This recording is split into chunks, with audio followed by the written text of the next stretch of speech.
Sim, eu sou o professor Bairros e no tutorial de hoje nós vamos ver o mistério da indutância mútua e o modelo do transformador. Eu sempre achei misterioso o conceito da indutância mútua, porque algumas vezes a indutância mútua era usada para explicar o funcionamento de alguns transformadores e outras vezes não. Por exemplo, explicar a bobina de Tesla sem usar a indutância mútua é complicado, porque o Proteus não usa o modelo simples do transformador, e sim usa a indutância mútua para suas simulações e por aí vai. Pois é sobre esse mistério que eu vou falar nesse tutorial e vou tentar esclarecê-lo, se é que tem como esclarecer. Se você também tem essas dúvidas, esse tutorial poderá ajudar muito. Vamos lá? Vamos começar mostrando o que é indutância mútua, um conceito presente em todo transformador real. Então já aparece a primeira pista. A indutância mútua vai nos ajudar a entender melhor a diferença entre o transformador ideal, aquele que aprendemos nos cursos básicos de eletrônica e eletricidade, e um transformador real. Veja a conhecida estrutura de um transformador, aquela que você já está careca de saber. A figura mostra a estrutura de um transformador ideal. O enrolamento primário é enrolado sobre o núcleo de material ferromagnético e sobre esse mesmo núcleo temos o enrolamento do secundário. A função do núcleo é concentrar o fluxo magnético no seu interior, de forma a acoplar ao secundário ao campo magnético criado pelo primário. No transformador ideal, todo o fluxo magnético criado no primário cruza o enrolamento do secundário.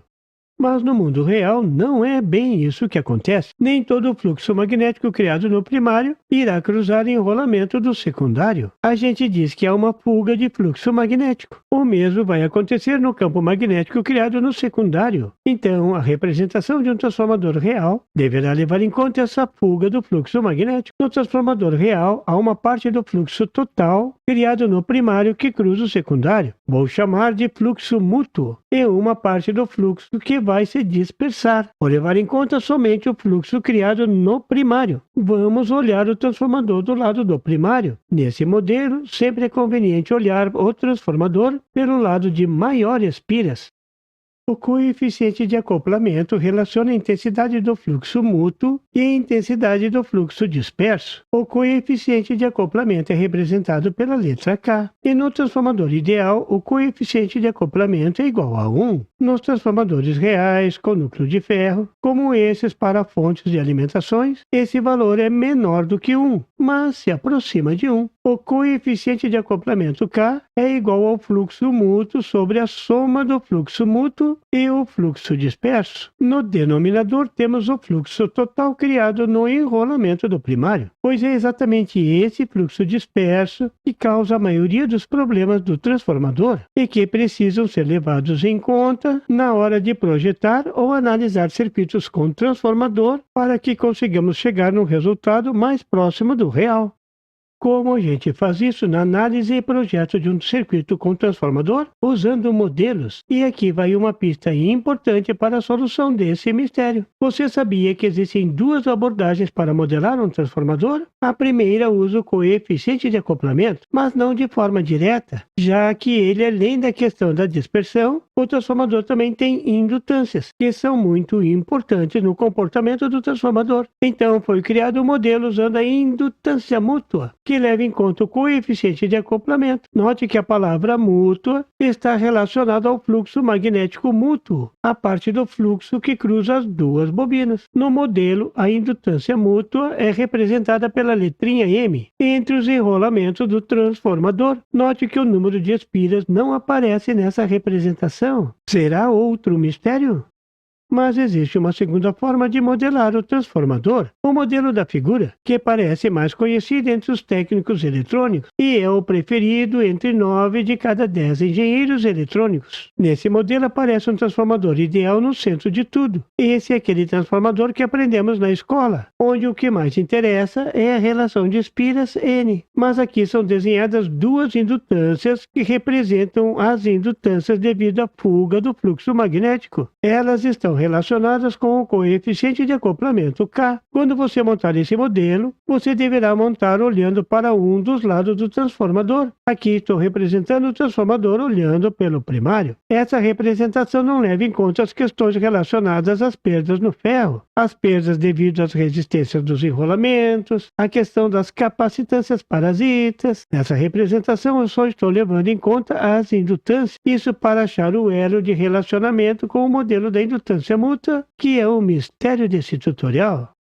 Note a presença da indutância de fuga. Nós aqui no Brasil chamamos de indutância parasita ou indutância de dispersão. A indutância L1 insere com o primário do transformador ideal e a indutância L2 insere com o secundário do transformador ideal. Essas duas indutâncias estão relacionadas com o coeficiente de acoplamento, como vamos ver mais tarde. E paralelo com o primário do transformador tem a indutância Lm, a indutância de magnetização, a indutância responsável por criar o fluxo magnético do núcleo. Então, a indutância total do primário é igual à soma da indutância de fuga mais a indutância de magnetização. Mais adiante vamos ver os detalhes. O importante é você saber que existem duas formas de modelar o transformador, e essa é a chave para resolver o mistério. E isso não te contaram no curso de eletrônica ou eletricidade.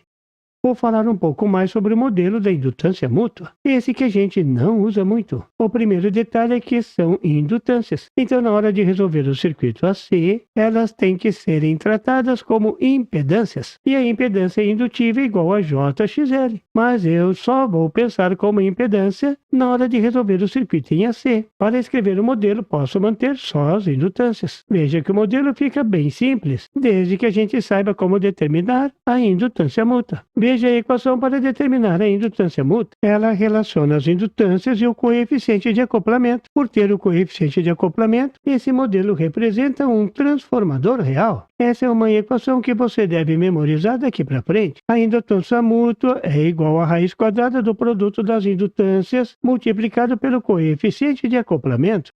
Mas no transformador, a gente aplica uma tensão no primário e tira uma tensão no secundário. E essa tensão é função do número de espiras. E nesse modelo, nada disso aparece. Como usar esse modelo para análise de circuitos práticos? É por isso que esse modelo é pouco usado. Ele é meio complicado de usar. Na análise prática, você terá que montar um modelo do modelo. Isso mesmo. Uma forma de fazer isso é mostrado na figura. As fontes de tensões marcadas por MI1 e MI2 são fontes dependentes. O seu valor depende de outra grandeza. Essas fontes representam a influência da corrente de um enrolamento no outro. Representando dessa forma, eu vou poder saber a tensão no secundário em função da corrente e mais, levando em conta as perdas.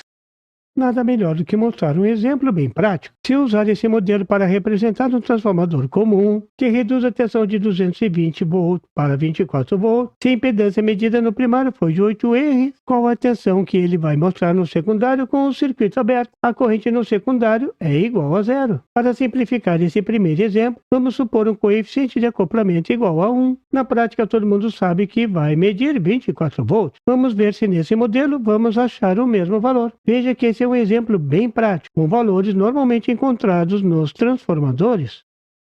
Nesse tutorial eu vou resolver usando o modelo com indutância mútua. Para isso precisamos da indutância do secundário. Essa indutância pode ser conseguida usando a equação da transferência de impedância, que é função do número de espiras, veja na figura. Se eu quero a impedância do secundário, eu coloco o número de espiras do secundário no numerador, que é o nosso caso. Mas se eu quisesse a impedância do primário, a partir da impedância do secundário, então o número de espiras do primário deveria ser colocado no numerador. Substituindo os valores, chegamos a uma impedância de 0,095 R. Pronto, temos o nosso modelo completo agora. Agora é só continuar analisando o circuito IAC. Nesse caso, os indutores devem ser substituídos pelas suas impedâncias. A impedância indutiva é igual a JXL, onde XL é igual a 2πfL. Para a frequência de 60 Hz, 2πf é igual a 377. Substituindo os valores para a indutância do primário, a reatância indutiva é igual a 3016 ohm, um valor bem alto. Por isso, o transformador consome pouca corrente quando está vazio, com o secundário desligado. Conhecendo a impedância, fica fácil calcular a corrente no primário. É simplesmente a tensão do primário, 220 volts, dividido pela impedância do primário. A corrente é igual a menos J 0,073 ampere. Observe a componente imaginária, o J. Veja que é uma corrente bem baixa, mas observe bem. No transformador real, aparece uma corrente no primário, mesmo sem carga no secundário. Olhando para o modelo com impedância mútua, isso fica bem claro. Agora vamos olhar para o secundário. Mas como a tensão do primário aparece no secundário? Chegou a hora de usar o modelo do modelo, esse com as fontes de tensões. Note que agora temos a relação entre o primário e o secundário, e a impedância mútua M. Ela que faz a ligação entre o primário e o secundário. Então vamos começar a analisar o secundário, determinando a impedância mútua M. É só aplicar a equação vista antes. Substituindo os valores, chegamos à indutância de 0,873 R. Mas estamos analisando um circuito AC, então temos que usar a impedância. Então é só multiplicar a impedância M por 2πf. Isso dá J329R, uma impedância muito alta. Pronto, temos o modelo devidamente atualizado. Note que a indutância mútua aparece nos dois lados do transformador. Agora é só calcular a tensão V2 no secundário.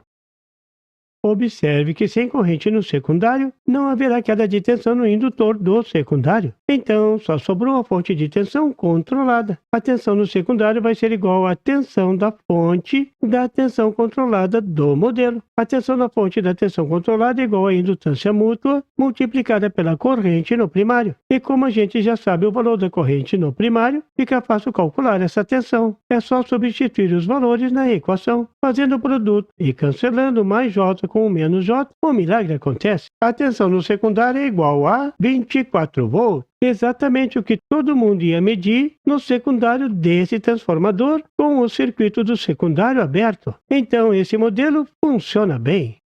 Aqui está o resumo do modelo com impedância mútua, com as equações e tudo mais. Observe que eu coloquei a equação que relaciona as impedâncias do primário e do secundário com o número de espiras. É a mesma equação da impedância refletida no transformador. Esse é um método que os engenheiros e técnicos eletrônicos não gostam muito. Ele parece complicado na análise. A impedância mútua não é uma impedância fácil de medir no transformador. É um modelo muito teórico, não é nada intuitivo e ainda não mostra com clareza a impedância distribuída que todo mundo está acostumado a usar.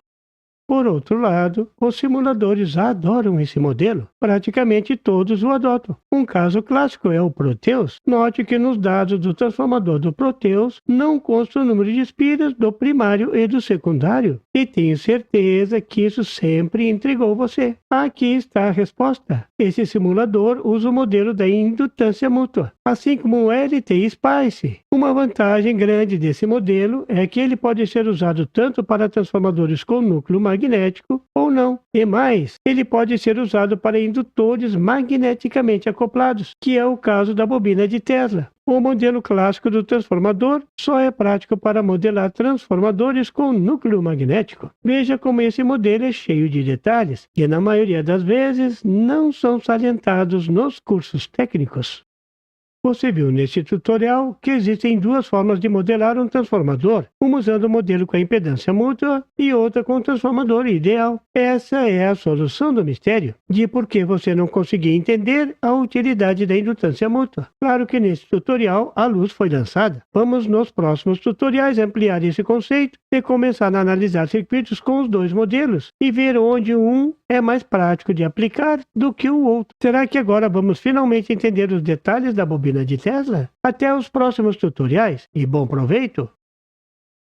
E por favor, se você não é inscrito, se inscreva e marque o sininho para receber as notificações do canal. E não esqueça de deixar aquele like e compartilhar para dar uma força ao canal do Professor Bairros. E não tem site? Tem sim! É www.bairrospd.com. Lá você encontra o PDF e tutoriais sobre esse e outros assuntos da eletrônica. E fique atento ao canal do Professor Bairros para mais tutoriais sobre eletrônica. Até lá!